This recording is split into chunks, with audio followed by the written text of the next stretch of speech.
of Transform Nation.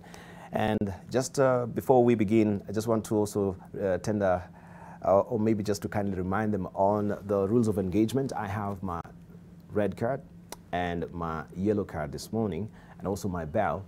And this is just to aid in keeping time this morning. So midway, I'll give you 6 minutes. I'll raise the yellow card to just tell you 3 minutes are over. So you're remaining with 3 minutes.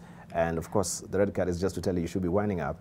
That will be around 5 minutes. Then the sixth one, if you're not really out of the lectern, I'll come and yank you out, or I'll toll the bell as well. So someone, good morning, good to see you, and thank you. The subject matter is taking leadership from good to great. You're welcome. Well, thank you. I'm glad to be here. Good morning, Kenya. I think all of us are interested in leadership because leadership determines a lot. As John Maxwell says, everything rises and falls on leadership. And all of us have experienced leadership at different levels. And I love the topic today. We're talking about from good to great. And good leadership is a kind of leadership that takes you from point A to B. That takes people that one is leading to the next steps of aspirations. But great leadership for me, I think it's way beyond that. It's not just about results and making sure that no one dies. It's a lot more than that there are results, but in the process, everybody gets added value. I always love to talk about the 5 C's of leadership, and I want to talk through that because I believe they capture what it means to be a great leader. Number one for me is compelling vision. A leader who's going to be great has a vision or a preferred future, not just for himself, but for the destiny of the people. That he wants to move people from point A to B, and B is better than A. That's why we're always asking leaders when they take over, so what are you going to do? What are you dreaming about? Or before we elect them, what is your vision? How is tomorrow going to be better than today? Of course, that picture needs to be shared. It's not just for the leader alone. It's shared among the people that he's leading. It needs to be a picture that draws people towards the leader because it's part of their dreams. They've always wanted their needs to be sorted out or their problems to be challenged so that they come to a better place. So compelling vision, a vision which is not just put together hurriedly, but it's compelling. They have an idea of how to get there and what it looks like when they get there. I think for me the second thing is competence, the ability to get the vision going. And here we're talking about the skill set of a leader that is able not only just to talk about where to go, but to say, I can take you there. I have the experience, I have the skills, I have the commitment, and I'm willing to learn as we go so that we will get there. Of course, leaders who are competent work hard, but they also work smart. They put effort into making sure that the dream is realized.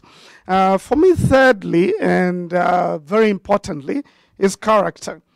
Can the leader be trusted? Because we have leaders who take us to places, but in the process, we have corruption happening. We have a lot of other injustices happening because they don't have the character. They cannot be trusted. And I always talk about 3 levels of character. There's integrity at the financial level, that we can trust this leader with the money, his own money, but the money of the organization or the people that is stewards. So financial integrity, but also moral integrity, that we can trust him in terms of his behavior. There is a person of integrity morally.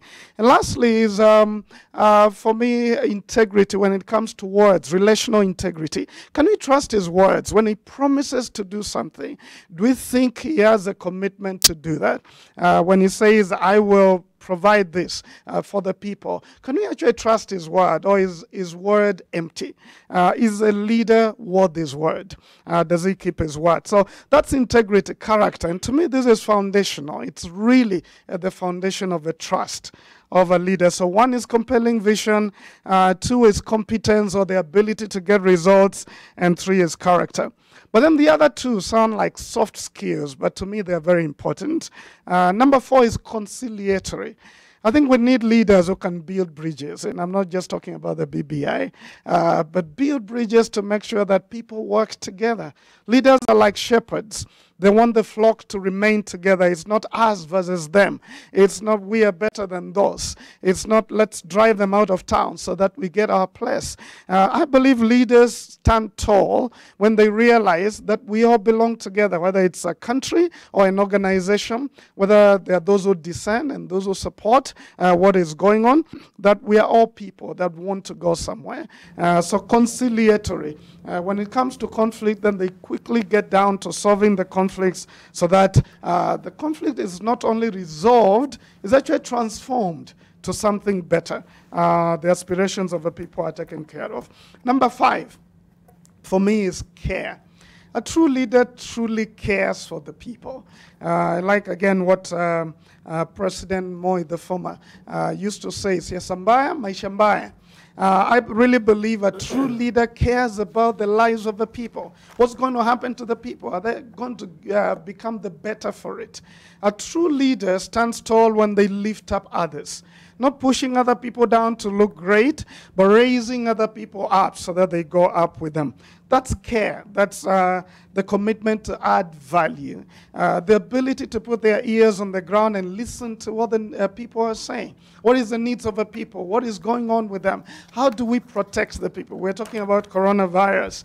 And I think what we are telling our leaders is that we need to see that they care enough for Kenyans to defend us, even as they juggle the different decisions about business and protection for the people, and who to allow in and who not to allow in. So cares for the people. It's a deep care. It's a heart issue. And I think when a leader has that hearty care for people, we get to see it. So 5 things for me that moves a leader from just being great to good to being great.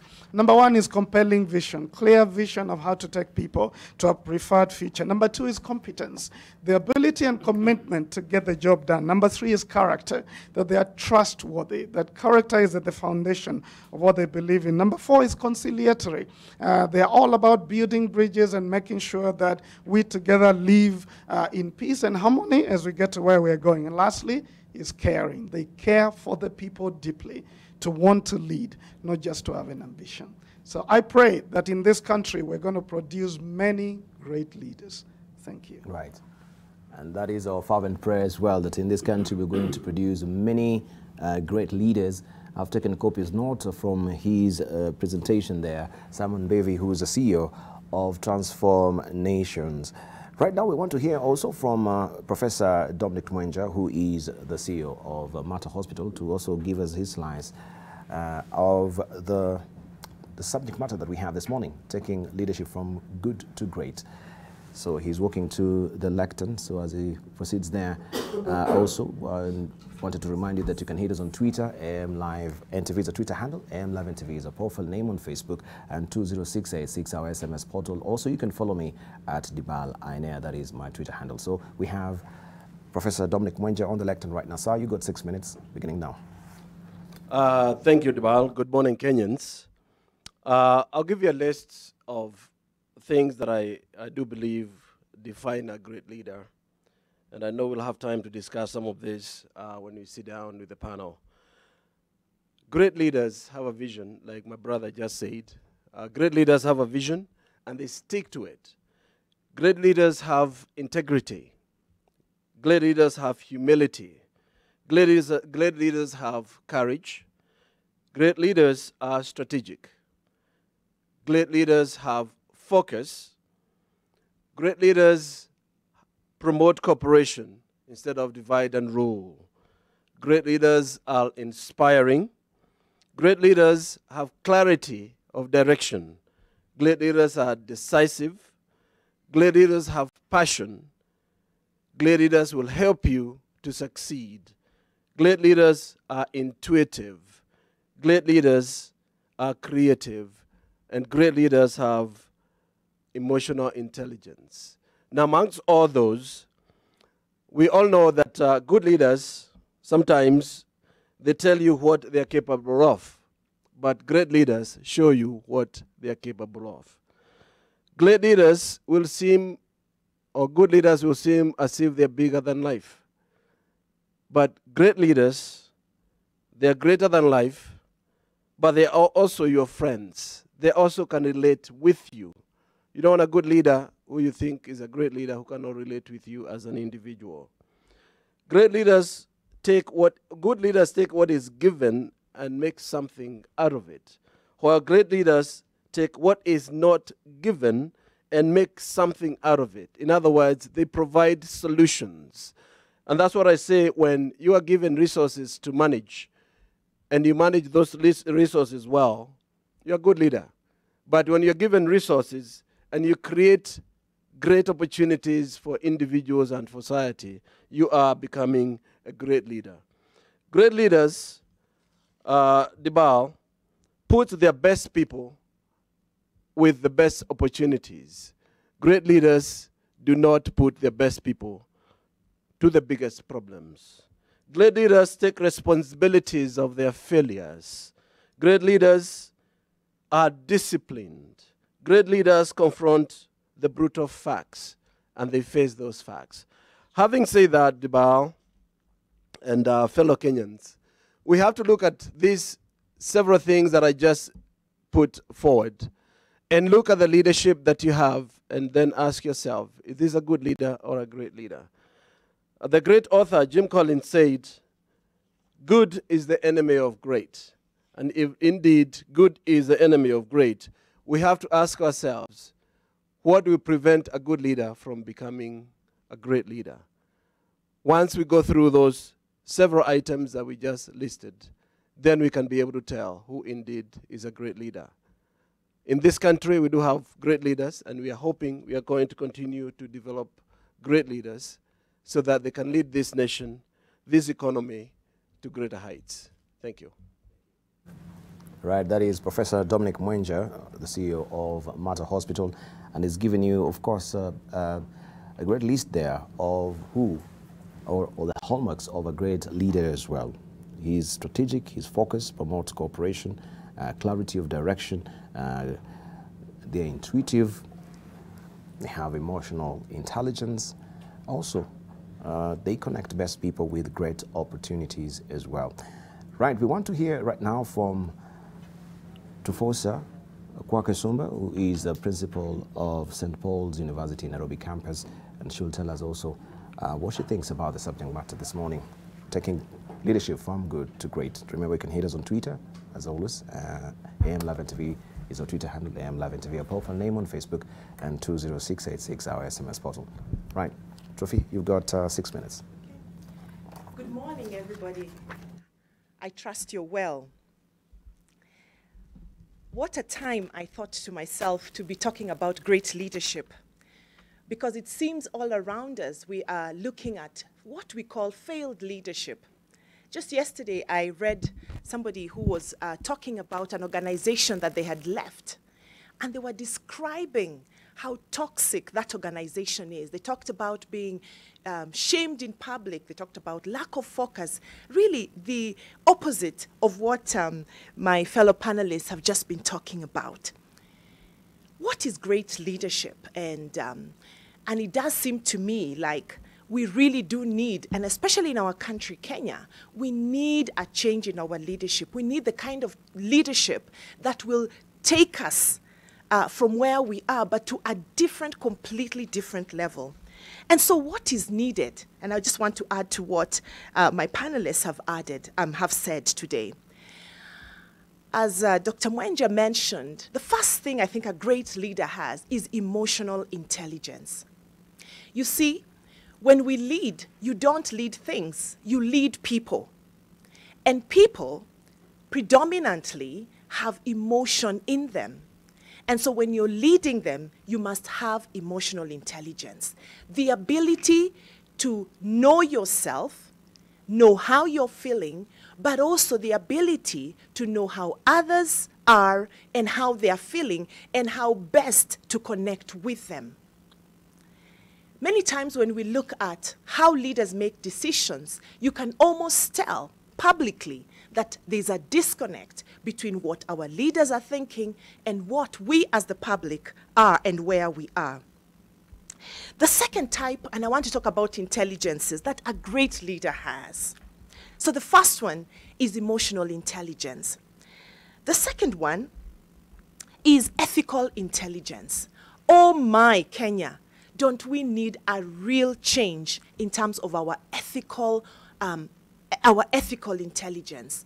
The ability of knowing and deciphering and determining right and wrong. It is a pity we now live in a place where that which is wrong we call right, and that which is right we call wrong.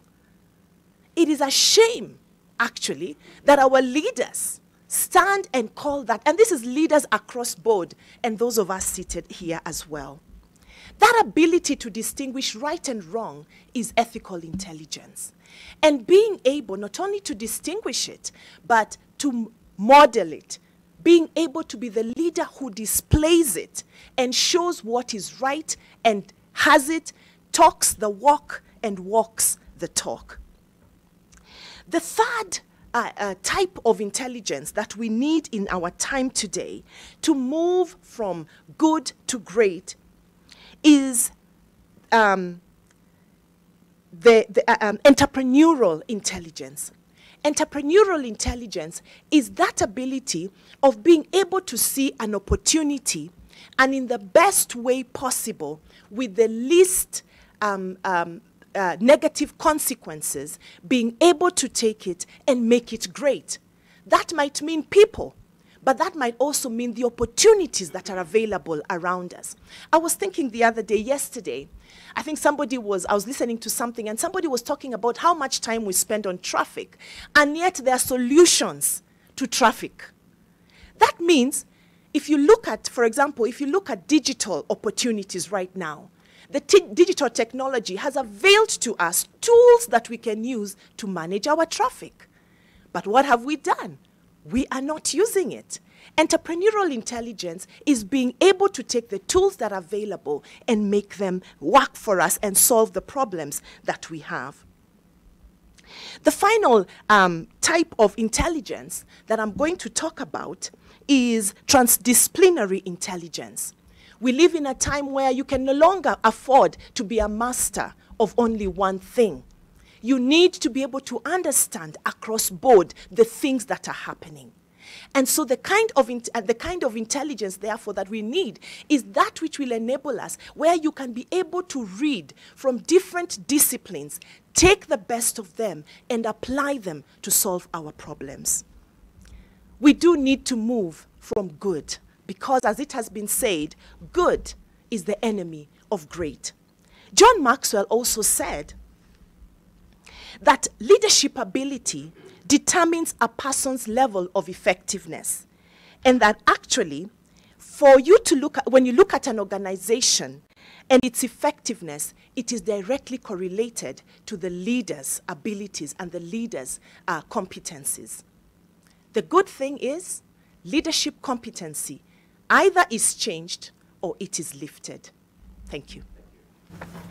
Thank you, Trufi, there. And she's listed also some good points on how you can apply different intelligences to your leadership: emotional intelligence, ethical intelligence, entrepreneurial intelligence, and disciplinary intelligence as well. We shall be deciphering this with her much later in the course of the program. Also, proceeding to the lectern right now is Dr. Joshua Okumbe. Dr. Joshua Okumbe is the CEO of Center for Corporate Governance, and he's going to also lead us with his thoughts on what a good and a great leader is. So you got 6 minutes. Good morning, Kenyans, and all the people who are watching us further afield, whether you are on YouTube or wherever you are. Good morning to all of you. Dibal, I must thank you for giving us this topic to discuss today so that we can share our ideas with the people who are watching us. One thing I want to state at the outset is that the quality of our lives, and this is very important, depends largely on the quality of our leaders. I was just looking at the papers today, and the term leadership has been used once, the Daily Nation. 3 times the term leader has been used 3 times. And this goes to show how important this is in our daily lives. Just to contextualize what you have talked about, moving from good to great, I want to emphasize also as we begin that leaders don't just have to be good, they have to be great. And you want to start by being great or exceptional. That's what we mean. Why? Because leadership is or sometimes can be more lethal. Take, for instance, many years ago, the Second World War, the decision that was made by a political leader in Germany brought about the deaths of 85 million people all over the world. You know how many people died? And yet, the Hiroshima bomb killed only 200,000. I'm saying only because I note that 300 are not lives, but comparatively, about 300,000 people died. So you can see the decisions made by leaders can be so disastrous, and that's why we need to understand what it is. To contextualize it, just look back. In the last 200 years, we have looked at leadership as being people who are born great, the great people. So people talked about the great man theory, the great man leadership. And we moved away from that when it was disapproved in 1850 or 60. We moved further to talk about the traits of those leaders. What are the characteristics? I know my colleagues have raised some of the characteristics that we talk about. Later, we wanted to find out how the leaders behave. How do they behave? We moved to that level. And that was not enough. And we moved further to talk about what are the styles of their leadership? What are the situations where they provide this? What are the environments within which they exercise the leadership? And much later, we have now tried to contextualize all those together and ask ourselves, what is it that leaders do to make them great or exceptional?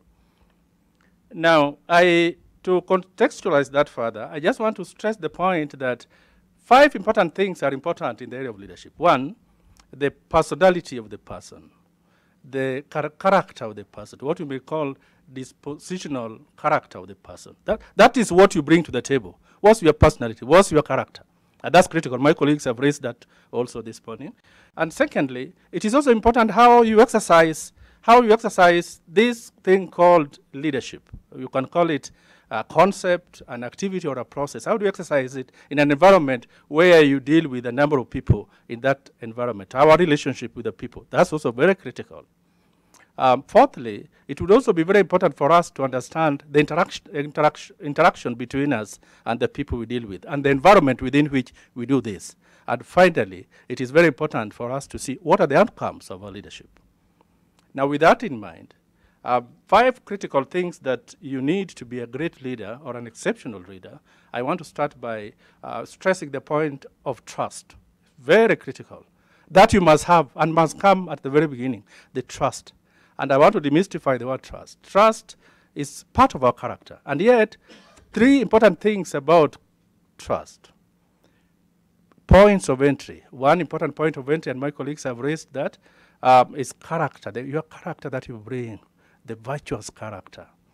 And secondly, their competence. I would rather you be a leader of good character with lower competence than be a leader of high competence and low character. But there must be a balance between character and competence. And that's very critical. Now, if you will go further, you look at the issues that have been discussed over many years. Confucius, many years ago, the Chinese, the great philosopher, many years ago, raised the issue of virtuous leadership, some 2,500 years ago. In 2,300 years ago, somebody came up, a great scholar and a philosopher, you know him, Plato himself, raised the issue of what we call virtuous leadership. 1500, Machiavelli also raised the same issue. And today, I'm saying that in leadership, our point of entry is trust. Very, very critical, idealized influence. Secondly, another critical ingredient in leadership that we need to talk about is attention. Our colleagues have talked about vision, the attention that the leader gives to what he's doing in the environment, the attention that you provide, what we today call vision, a visionary leader, being attentive, being focused on what you are doing. Thirdly, respect. A leader must respect the people they are working with. That respect is very, very critical. And fourthly, a leader must be a very effective communicator, because you cannot influence or inspire people to do what should be done unless you are a very effective communicator. That a leader must have. That's a very important quality that a leader must have. Fifth, very critical, risk-taking, because leadership is exercised in an environment which is complex. We want to take people from where they are now to where they will not go alone. And as a leader, we have not gone there yet. We are now talking in Kenya, we are talking about the Vision 2030. Vision 2030, when we started, was far away. Today, it's much nearer. But nobody knew what was going to happen in 2020. Nobody knew what will happen in 2025. Well, nobody knows what will happen in 2030. And therefore, the issue of risk-taking is very critical. But we are not saying we should be reckless. You should know where we are going, use tools that we require to be able to determine the future in a more precise manner. Very critical issues. And over and above those 5 critical things that I've talked about, as a leader, you must lead by example. And I want to stress here now that leading by example is not only the most critical, but also the most important quality that a leader has. Thank you so much.